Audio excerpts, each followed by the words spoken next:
Good morning प्यारे बच्चों। देखो हमारी 3 लेक्चर तो पहले लाइव हुई इस चैप्टर में। 3 लेक्चर लाइव थी ना? Yes sir. पहली लेक्चर में हमने आपको ऑस्टेन का नियम बताया, ऑस्टेन का एक्सपेरिमेंट बताया, बायो-सेवार्ट के बारे में बताया। दूसरी लेक्चर में हमने केवल एक डेरिवेशन कराया जिसमें magnetic field due to straight current carrying conductor था। तीसरे लेक्चर में हमने सर्कुलर लूप के बारे में बताया। सर्कुलर लूप में हमारा एक वीडियो थोड़ा एक दिन बंद हो गया, तो फिर अगले दिन मैंने एक्सेस वाला बताया। यानी 3 से 4 लेक्चर हमारी लाइव क्लास में आ चुकी है। उसकी नेक्स्ट लेक्चर एक यूट्यूब पर आज चल रही होगी, अभी प्रेजेंट में इस समय चलने में लगी होगी। जो बच्चे देख रहे हो तुम लोग भी घर जाके देख लेना, राइट। इसके जस्ट पहले वाले लेक्चर जो आज की वो बहुत इंपॉर्टेंट लेक्चर है, चैप्टर का सब कुछ टिका हुआ है। आज की जो लेक्चर मैंने डिजाइन की है आज इसके लिए वो बहुत खास है, सुपर सी कंसेप्ट है, सुपर सा थॉट है। जानना चाहते हैं वो क्या है? आज आपके पास है एम्पियर सर्किटल लॉ, एम्पियर का परिपथी नियम। इसको छोड़कर बाकी मैंने सब कुछ इस चैप्टर में पढ़ा दिया है। यानी थर्सडे की क्लास से आपको इस चैप्टर का अनलिमिटेड लाइव न्यूमेरिकल्स मिलने वाला है। तो अभी कल की क्लास यानी वेडनेसडे की क्लास भी आप YouTube पर आके पढ़ रहे हो, और थर्सडे से मेरी फिर से सारी क्लास अपने एप्लीकेशन पर डायरेक्ट और लाइव जाएंगी। अनलिमिटेड न्यूमेरिकल्स ही होंगे उसमें, क्योंकि थ्योरी का ये 7वां लेक्चर होना चाहिए मैग्नेटिक इफेक्ट ऑफ करंट के लिए। That's all. जस्ट स्टार्ट करते हैं। आप मेरा पसीना ना देखें। अगर आपको मेरा पसीना दिखाई पड़ रहा हो मिश्रा जी, क्योंकि मैंने कहीं पढ़ा है पानी से नहाने वाले सिर्फ लिबास बदलते हैं और पसीने से नहाने वाले इतिहास बदलते हैं। तो आप बिल्कुल चिंता न करें, आप जरूर पंखे की हवा खाइए। सचान सर को इतिहास लिखना है, इसलिए उन्हें पसीना तो बहाना ही पड़ेगा। और जिसे भी इतिहास लिखना हो वो पसीना बहाना शुरू कर दे। हर चीज कहीं मिठाई और लड्डू की तरह रखी नहीं मिलती कि लड्डू की तरह मिल गई बस मौज कर रहे हैं। आज नहीं कल आप किसी नए मुकाम पर जरूर पहुंचेंगे, उसके लिए इसकी परम आवश्यकता होगी। क्या कहते हैं? चलिए शुरू करें। आज का टॉपिक है हमारा एम्पियर सर्किटल लॉ। एम्पियर्स क्या है इसकी स्पेलिंग? चलो हिंदी में लिख देता हूँ। हाँ, एम्पियर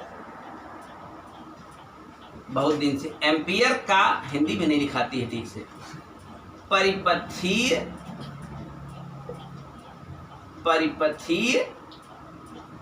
नियम, एम्पियर सर्किटल लॉ। गजब का कंसेप्ट है। जस्ट समझिए, इसके 2 एप्लीकेशन देखिए, और आज के लेक्चर में एक सुपर सा न्यूमेरिकल होगा जो पूरी दुनिया को गोल गोल घुमाता है। आज हम आपके लिए लेकर आए हैं। चलिए लिसन माय डियर, आज का टॉपिक है एम्पियर का परिपथी नियम। बस ये लास्ट है, फिनिश हो गया यहाँ से। चलो भाई खोल दो, कौन आ गया है? अच्छा, कंटिन्यूअस बात समझ रहे हैं? तो पहले इसे समझे। तो साहब हमने आपको कभी गॉस की प्रमेय पढ़ाई थी, तुम्हें तो याद होगा नहीं? एक बार जाके देखिए। जिन बच्चों ने हमारे साथ गॉस की प्रमेय पढ़ी हो, really such answer world class Gauss theorem पढ़ाते हैं। मेरा एक गॉस थ्योरम का वीडियो जरूर वॉच कर लेना, गॉस की प्रमेय का। तो आज ये बिल्कुल वैसा ही फ्लेवर है, एम्पियर का परिपथी नियम। तो एम्पियर साहब कहते हैं किसी बंद परिपथ के चुंबकीय क्षेत्र का रेखीय समाकल। किसी बंद परिपथ के चुंबकीय क्षेत्र का रेखीय समाकल। अब ये हिंदी में मैं शब्द स्टेटमेंट बोल रहा हूं। किसी बंद परिपथ के चुंबकीय क्षेत्र का रेखीय समाकल। देखिए बी पूरा है और इंटीग्रेशन किसका है? लाइन, लीनियर का। किसी बंद परिपथ के चुंबकीय क्षेत्र का रेखीय समाकल, उसमें बहने वाली धारा का μ0 गुना होता है। ये एम्पियर्स ने स्टेटमेंट दिया। बच्चे अपनी कॉपी पर स्टेटमेंट नोट करेंगे। किसी बंद परिपथ के चुंबकीय क्षेत्र का रेखीय समाकल, किसी बंद परिपथ के चुंबकीय क्षेत्र का रेखीय समाकल उसमें बहने वाली धारा का कितने गुना होता है? म्यू 0 गुना होता है। ये बात एम्पियर्स ने बताई। अब आपको मैं ये प्रूव करके दिखा देता हूं 1 मिनट और 1 लाइन में। किसी बंद परिपथ के चुंबकीय क्षेत्र का रेखीय समाकल, चुंबकीय क्षेत्र का रेखीय समाकल उसमें बहने वाली धारा का कितने गुना होता है? म्यू 0 गुना पाया जाता है, होता है। Right, that's all.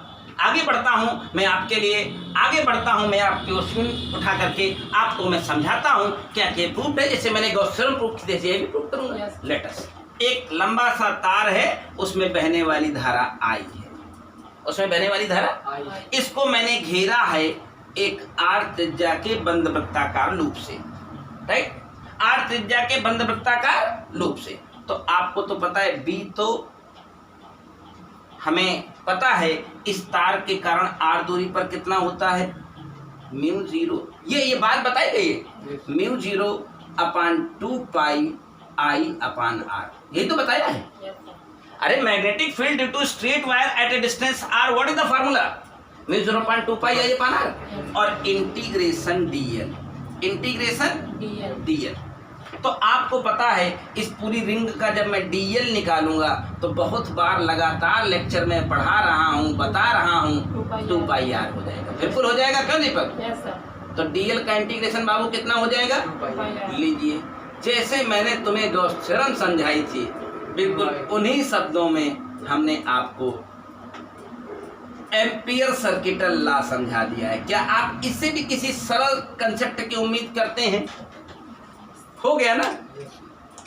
Magnetic field, sorry, ampere का परपथी नियम का स्टेटमेंट क्या है? किसी बंद परिपथ के चुंबकीय क्षेत्र का रेखीय समाकल उसमें बहने वाली धारा का कितने गुना होता है? ये ऐसा ऑथेंटिक थॉट है जिसके आधार पर हम आपको कुछ प्रैक्टिकल एप्लीकेशन दिखाएंगे। तो बात समझ में आ गई कि नहीं? आप बातें करोगे यहाँ से निकल करके, आप यहाँ से कंसेप्ट क्लियर करोगे तो बिल्कुल परफेक्शन के साथ है, कहीं कोई कंफ्यूजन वाली बात नहीं है। Okay, any doubt? नो। आगे बढ़ेंगे हम लोग। क्या हुआ सौरभ, चल नहीं रहा है क्या? आए, चल नहीं रहा है क्या? जाओ जाओ, इसको स्टेटमेंट लिख करके प्रूव कर लेंगे। प्रूव करने में क्या लिखेंगे? माना एक तार जिसकी धारा, जिसमें धारा आई बढ़ रही है, तार से आर दूरी पर हमने एक बंद वृत्ताकार लूप लिया है। अब इंटीग्रेशन बी डीएल, तो अब बी की जगह mu 0 upon 2 pi I upon R और डीएल की जगह 2 पाई आर, दैट्स फिनिश। अब चलो यहां से हम शुरू करते हैं एम्पियर के परिपथी नियम के उपयोग उपयोग यानी एप्लीकेशन। एम्पियर के परिपथी नियम का एप्लीकेशन कहां कहां है? तो 2 मिनट में हम उन चीजों पर रोशनी डालते हैं, फिर आपको बताते हैं। तो सुनिए मेरी बात। इसका सबसे पहला एप्लीकेशन है मैग्नेटिक फील्ड। हाँ, बस वही टॉपिक मिला नहीं कभी अभी तक, यही तो है। Magnetic field due to straight current carrying conductor, straight current carrying conductor. आपको याद होगा मेरी दूसरी लेक्चर हाहाकार मचा देने वाली थी। केवल एक लेक्चर में एक टॉपिक पढ़ाया था, magnetic field due to straight current carrying conductor. लंबे सीधे रिजरेखी धारावाही तालक तार के कारण चुंबकीय क्षेत्र की तीव्रता। देखा था आपने एक पेज में पूरा डेरिवेशन, बल्कि कुछ लोगों ने 2 पेज में करके भेजा मुझे। अबे वही वाला परिमित लंबाई का चालक वाला, याद है आपको? हमने आपसे जब वो डेरिवेशन कराया था तो आपको बताया था, इंडिकेट किया था कि आप ध्यान रखिएगा, आगे आने वाले समय में यही डेरिवेशन सिर्फ एक लाइन में तुम्हें दूंगा। तो क्या आज वो 2 पेज का डेरिवेशन एक लाइन में जानना चाहते हैं? Yes. तो वो आपको तब आएगा जब आपको एम्पियर का नियम आता होगा। आइए मैं आपके लिए हाजिर करता हूँ। अबे मियाँ की जूती मियाँ की चांद के बारे में सुना है। ये है आपके पास अनंत लंबाई का, देखो इससे परिमित लंबाई के चालक का नहीं निकाल पाएंगे एम्पियर से, अनंत लंबाई वाला। तो हमारे पास एक अनंत लंबाई का चालक है। इस चालक तार के कारण इससे r दूरी पर बिंदु P है, यहाँ चुंबकीय क्षेत्र की तीव्रता चाहते हैं, करेक्ट? तो आपको पता है इसे घेरना पड़ेगा।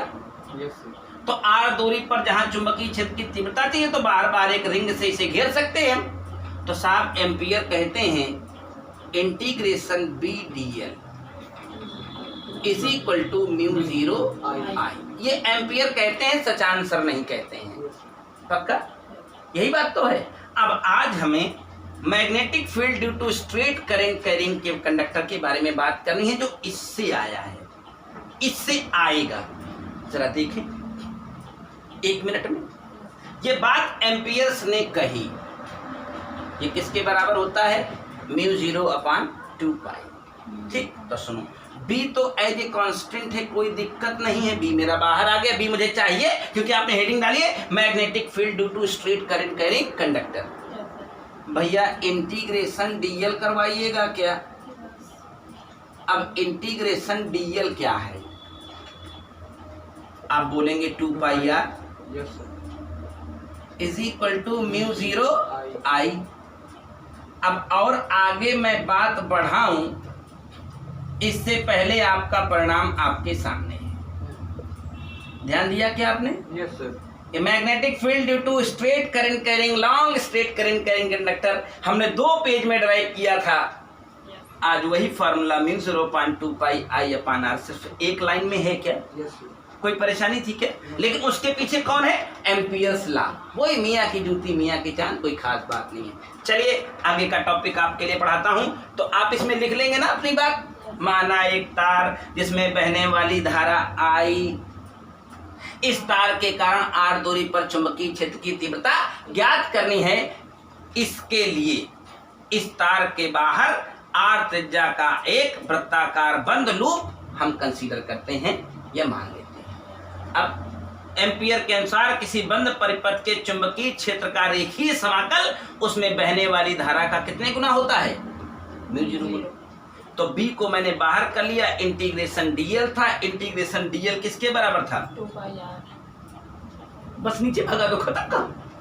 चल अगला टॉपिक यहां से एम्पियर के परिपथीय नियम के उपयोग चल रहे हैं। अगला टॉपिक हम आपको देते हैं यहीं से magnetic field due to straight current carrying conductor की वजह से की बजाय अब यहां अगला टॉपिक आ रहा है ड्यू टू सोलेनॉइड।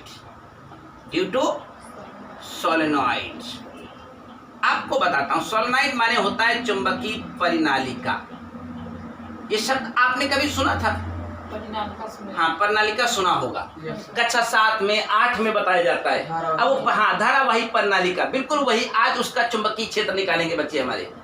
सुना, धारावाही परिनालिका कुछ और नहीं होती है, बिल्कुल प्रैक्टिकल टॉपिक होता है। आप अपने घर में इसे बना सकते हो।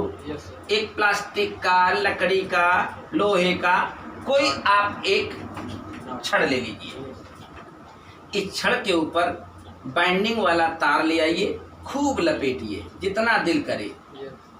फेरा के ऊपर फेरा लगाइए, हमें कोई दिक्कत नहीं है। जितना दिल करे खूब फेरा लगा लीजिए। लगा लिया, और मन करे तो फिर दोहरा तेहरा दीजिएगा, और मन करे तो चौरा दीजिएगा। ऐसे ऐसे खूब लगाइएगा दिल लगा के।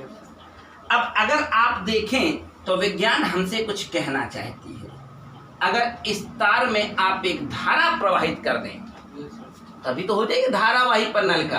तो हम तो पहले ही आपको बता चुके हैं कि अगर एक रिंग है, अगर इसमें धारा भेज दें तो चुंबकीय क्षेत्र पैदा हो जाता है। तो ये तो रिंगों का पूरा जाल है, खूब चुंबकीय क्षेत्र पैदा हो। जितना ज्यादा रिंग होगा उतना ज्यादा चुंबकीय, इसी का नाम धारावाही परिनालिका हो गया। इस धारावाही परिनालिका की पूरी लंबाई को हमने क्या मान लिया? माना इसमें फेरों की संख्या पूरी कितनी है? Capital N. बहने वाली धारा कितनी है? आई। माना एक धारावाही प्रणालिका जिसकी लंबाई L है, जिसमें फेरों की संख्या N है। उस चालक तार में एक धारा, उस रिंग में एक प्रणालिका में धारा I प्रवाहित हो रही है। हो गई बात? प्रणालिका क्या होती है पता चल गया, प्रणालिका में क्या क्या है ये पता चल गया, दुनिया को बता दिया। आप इसको पास कराओ, कोई दिक्कत? नो सर, नहीं है।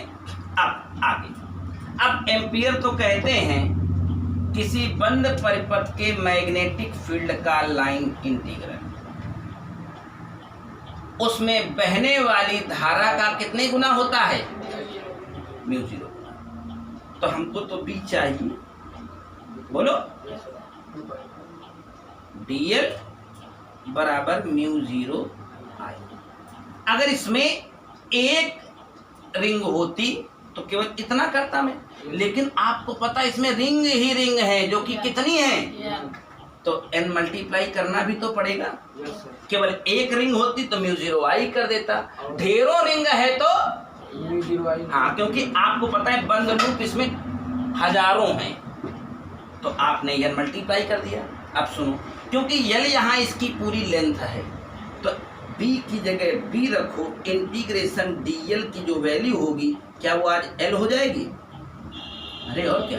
अरे यार मेरे भाई, ये लंबाई पूरी, ये लंबाई है ना जिसकी, तो इसकी पूरे इंटीग्रेट होकर के लंबाई 2πr थोड़ी ना होगी हमेशा, वो तो कंडीशनल था। यहाँ हमारी रिंग ऐसे पड़ी हुई थी तो रिंग की लेंथ को लिया, लिंक के सब, यहाँ तो रिंगों का पूरा जाल है और पूरी ऐसे लंबाई में फैला हुआ है, तो इंटीग्रेशन DL क्या होगा?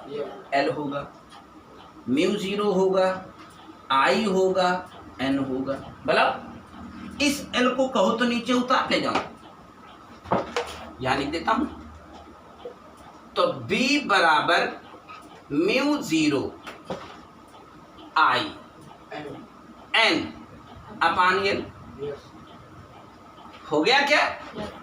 सुनो, तो ये वो महान फार्मूला पैदा हो गया जो magnetic field due to solenoid बताता है, mu zero NI। Mu zero, इसमें स्मॉल n का मतलब है number of turn per metre, एकांक लंबाई में फेर। देखो पूरे टर्न को किससे भाग दिया है आपने, तो ये कैपिटल N बाई L के एवज में मैंने क्या लिखा है, तो small n is equal to capital N by L है, जिसको मैं फिजिक्स की भाषा में कहता हूं number of turn per unit length, एकांक लंबाई में फेरों की संख्या। अब जानते हो जब इसमें न्यूमेरिकल आएगा तो कैसे पंगा करेगा, बोलेगा एक 2 मीटर लंबी या 1.5 मीटर लंबी सोलेनोइड में प्रणालिका में 300 फेरों की 3 लेयर है, 300 फेरों की 3 लेयर है, 300 फेरों की 3 लेयर है, और अगर उसमें 10 एम्पियर की करंट बह रही हो तो बताओ कितना चुंबकीय क्षेत्र पैदा होगा। तो लोगों ने आओ देखा ना ताओ, न्यूमेरिकल लगे झोंकने, बोले म्यू जीरो का मान 4π×10⁻⁷ हो ही जाएगा। अरे और क्या, म्यू जीरो 4π का मान बताया था मैंने, तो अब म्यू जीरो चाहिए तो 4π ऊपर चला जाएगा ना, तो इसका मान हो गया। अब पता चला, बोले उसमें लिखा था 300 फेरों की 3 लेयर, तो केवल 300 लिख के चले आए, कुछ लोग 900 लिख के चले आए, बोले यहाँ n तो गुरुजी बताए थे नंबर ऑफ टर्न होता है, और I बोले 10 एम्पियर, और फिर हल कर रहे हैं, हल ही नहीं हो रहा है, तो कहते हैं हमारा आंसर नहीं आ रहा है। अबे यहाँ देखो, small n is the number of turn per metre, तो लंबाई से भाग करना कदापि न भूलें। ध्यान रखिए, प्रणालिका की लंबाई दी हुई होगी तो उसको नीचे मल्टी डिवाइड करना कदापि मत भूलिएगा। क्लियर हुआ कि नहीं? चलिए, मैग्नेटिक इफेक्ट ऑफ करंट में चल रहा है एम्पियर सर्किटल लॉ। देखो इसका वीडियो एकदम सही है, साफ सुथरा, एकदम क्लियर आ रहा है ना। चलो आखिरी कंसेप्ट की ओर चलते हैं, magnetic field due to toroid. आखिरी कंसेप्ट होगा इस टॉपिक का, magnetic field due to torrid.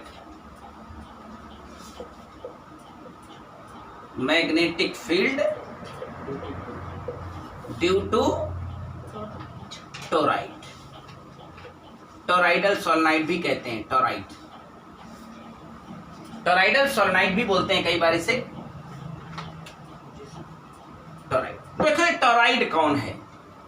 ये सोलेनोइड की बहन, सोलेनोइड की बहन टॉरॉइड, सोलेनोइड की फ्लेक्सिबल बहन। कैसी बहन? फ्लेक्सिबल। फ्लेक्सिबल समझते हो? लचीली। फ्लेक्स टॉरॉइड वो सोलेनोइड की लचीली बहन टॉरॉइड। तो सुनो, तुम्हारा जो सोलेनोइड था, अभी अगर तुमने उसको लोहे के पाइप के ऊपर बाइंडिंग करी होती तो हमको पता है कि इसको तुम मोड़ वोड़ नहीं पाते। आप ये जो बाइंडिंग किए हैं, ये आप ऐसे मटेरियल के ऊपर कर दीजिए जो बड़ा फ्लेक्सिबल, कैसा हो? रबर का हो, है ना? रबर फ्लेक्सिबल होती है ना, रबर का हो, उसके ऊपर आप ये बाइंडिंग कर दीजिए, राइट? तो आप क्या कर सकते हो, इसको जब चाहो तो इसको ऐसे रिंग बना सकते हो। तो अगर आप ये बेसिक सोलेनोइड को रबर के ऊपर बाइंड करते तो आप क्या कर सकते थे, उसको ऐसे रिंग की शक्ल दे सकते थे क्या? ऐसे चाहे तो उसको ऐसे पूरा सर्कुलर फॉर्म में मोड़ सकते थे क्या? बोलो। yes, अगर इसको मैं पकड़ूं और ऐसे ऐसे मोड़ दूं तो जो सोलेनोइड थी वो क्या बन जाएगी? टॉरॉइड। उसी का नाम क्या हो जाएगा? तो magnetic field due to toroid nothing a matter, same चीज है ना वो, कि वो शक्ल बदल गई है, बाकी है तो सोलेनोइड की बहन ना। तो magnetic field due to toroid अगर कोई फार्मूला हो सकता है तो दिख रहा सेम फार्मूला, ठीक है ना? अरे आइटम सेम है, आकार बदल गया है तो हो गया, बात खत्म। तो टॉरॉइड कौन होती है? सोलेनोइड की बहन। तो ये मैट, हाँ, सोलेनोइड की लचीली बहन टॉरॉइड, सोलेनोइड की लचीली बहन टॉरॉइड, और उसका मैग्नेटिक फील्ड इसीलिए सेम होता है, डिराइव करने की जरूरत नहीं है, जानकारी होनी चाहिए। तो आपको ये समझ में आ गई बात कि magnetic field due two ampere circuital law क्या था और उसकी एप्लीकेशन क्या थे, क्लियर हुआ? लेकिन अभी मजा नहीं आया। आपको तो पता है मजा तभी आता है जब फिजिक्स में एक बढ़िया सा न्यूमेरिकल होता है। तो हाजिर करता हूं एक शानदार न्यूमेरिकल, मुझे किताब दे दीजिए तो मैं थोड़ा बढ़िया एक न्यूमेरिकल सर्च करके आप तक पहुंचाऊं। मुझे दो ये किताब। ये न्यूमेरिकल भाई थॉमस ने हमारे पास भेजा था 4 दिन पहले। अब देखिए, कुछ लोग हमारे ऐसे बच्चे हैं जो वाकई पढ़ते तो हैं लेकिन कई बार उन्हें इस बात का पता नहीं होता है हम क्या पढ़ रहे हैं। तो थॉमस भी हमारे कुछ ऐसे बच्चों में से है जो पढ़ाई तो बहुत करता है, अच्छा भी बहुत है, लेकिन क्या पढ़ना है, क्या हो चुका है, क्या नहीं हो चुका है, जब इसकी समझ ही नहीं है आपको तो आप पढ़ाई क्यों करते हो? चलो आज वक्त है एग्जाम्पल 25 में, बहुत देर से चिल्ला रहा हूँ। एग्जाम्पल 25 हमारी किताब में वाकई एग्जाम्पल 25 भी है। लगाइए, तुम्हारी आने वाली कई पीढ़ियों को याद रहेगा कि तुम्हारे पापा ने मैग्नेटिक इफेक्ट ऑफ करंट सजान सर से पढ़ा था। चलो, ये एनसीईआरटी का एक शानदार सवाल है जो एक डेरिवेशन है। कराऊं क्या? चलो, एग्जाम्पल 25। आज आपने एम्पियर सर्किटल लॉ पढ़ा है। एम्पियर सर्किटल लॉ के ऊपर आधारित एकमात्र न्यूमेरिकल है पूरे चैप्टर का ये, जो बेहद शानदार है। अब मैं फैन चला लूं क्या अपना वाला? अब ज्यादा जरूरत नहीं है। ओह रुक जा भाई, लाइट क्यों बंद हो गई? चलो जल जाओ। हाँ, क्वेश्चन नंबर 25, एग्जाम्पल नंबर 25। ये वो सवाल है जो आपकी तकदीर बदल सकता है, आपके कंसेप्ट को मजबूती दे सकता है। मैं पढ़ता हूं। परिच्छेद त्रिज्या ए के लंबे सीधे तार में धारा आई प्रवाहित हो रही है। मिला क्या? पुरानी किताब है, मिल गया। यस, 29 नंबर है। यदि धारा पूरे परिच्छेद पर एक समान रूप से वितरित हो तो तार के उस क्षेत्र में चुंबकीय क्षेत्र ज्ञात कीजिए जब R ग्रेटर देन ए है और दूसरा केस R लेस देन ए है। चलिए आइए एक खूबसूरत सा कंसेप्ट आप तक पहुंचाता हूं। पहले मैं इसका पार्ट 1 चालू करता हूं। फर्स्ट पार्ट देखिएगा, इससे बढ़िया सवाल दोस्त पूरे चैप्टर में मेरे पास नहीं है। आपके पास जो तार है वो काफी मोटा है और लंबा तार है, ये कोई लिमिटेड तार नहीं है कि मैंने इतने लंबा बना दिया है। पूरा लंबा बना दो बोर्ड में यहाँ से आकर, ठीक, पूरा लंबा तार है। ये छोटा तार, क्योंकि आपको पता है ampere circuital law finite length के वायर में लग ही नहीं सकता है, इनफाइनाइट लेंथ में लगेगा। तो सुनो, इस पूरे तार में एक धारा प्रवाहित हो रही है आई। तो ये जो पूरा तार है काफी मोटा है, तो पूरी धारा इस पूरे परिच्छेद क्षेत्रफल से होकर ऐसे गुजर रही होगी ना। तो जो धारा है वो पूरे कंडक्टर में यूं कुछ ऐसे प्रवाहित हो रही होगी, पूरे सरफेस से होकर के। क्लियर है ना। इस तार की जो मोटाई है वो बताई गई है ए है। कितनी है? ए है। मुझे चाहिए इस तार के कारण इसके केंद्र से स्मॉल आर दूरी पर चुंबकीय क्षेत्र की तीव्रता, और वो स्मॉल आर फर्स्ट केस में लिखा है ग्रेटर देन ए। तो ग्रेटर देन ए मतलब मैं बाहर चला जाऊंगा। ग्रेटर देन ए मतलब कहाँ होगा?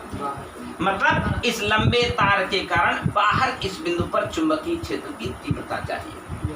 करेक्ट। तो आपको तो पता है यहाँ एम्पियर्स लॉ लगाए बगैर कुछ होना नहीं।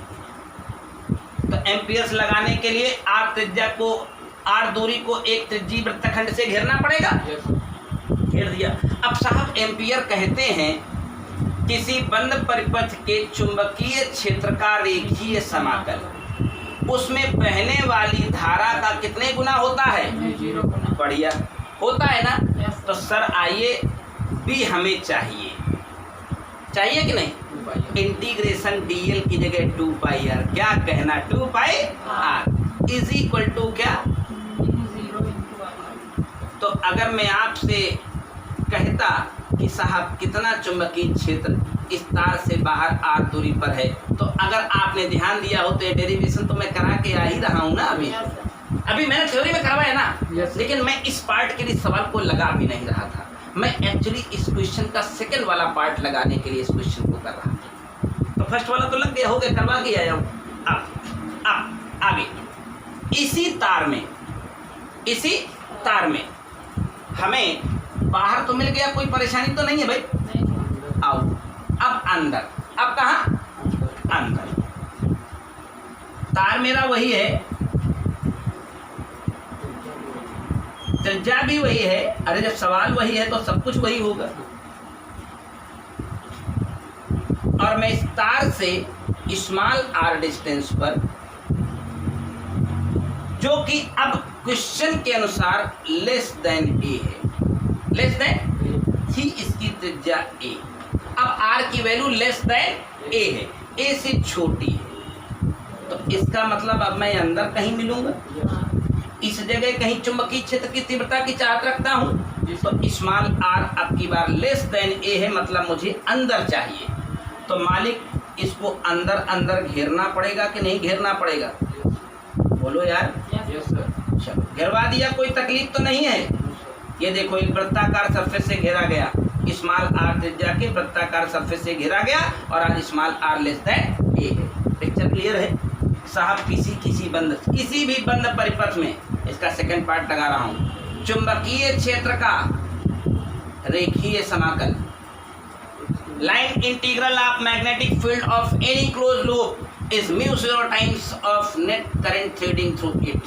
अब मुझे बताएं, जो करंट आई थी, आई वो पूरे सरफेस में घुस गई थी। ठीक है। तो पहले केस में, फर्स्ट वाले केस में क्या हुआ, जो आपका तार था उसमें आई पूरे पृष्ठ से होकर बही, जो पूरी आई थी पूरे सरफेस से गई। मैं आज आपसे पूछता हूँ, क्या वो धारा जो तुम भेज रहे हो, अगर मैं कहूँ कि इतने पृष्ठ से कितनी गुजर रही, तो क्या वो भी आई होगी? नहीं होगी, घट जाएगी।